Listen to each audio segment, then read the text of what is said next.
রাজধানী মিরপুরে কর্মী সমর্থকদের ওপর ছাত্রদল ও যুবদলের হামলার অভিযোগ করেছেন ঢাকা ১৬ আসনের জামায়াতের সংসদ সদস্য আব্দুল বাতেন।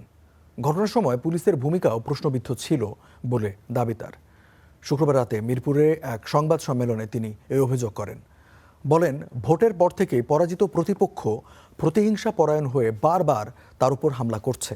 এর ধারাবাহিকতায় আজ একটি মসজিদে সামাজিক অনুষ্ঠানে যোগ দেওয়ার কথা থাকলেও পুলিশ নিরাপত্তার স্বার্থে তাকে সেখানে যেতে নিষেধ করে, কিন্তু সেখানে উপস্থিত থাকা নেতাকর্মীদের ওপর হামলা করে ছাত্রদল ও যুবদল।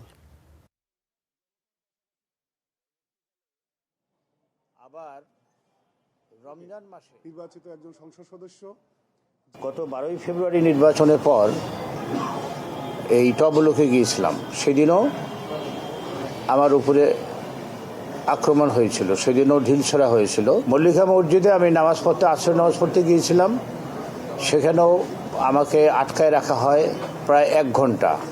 মসজিদ থেকে বের হওয়ার পর পুলিশ ছিল, পুলিশ থাকা সত্ত্বেও আমার সহকর্মীদের উপরে আক্রমণ করা হয়, মারধর করা হয়।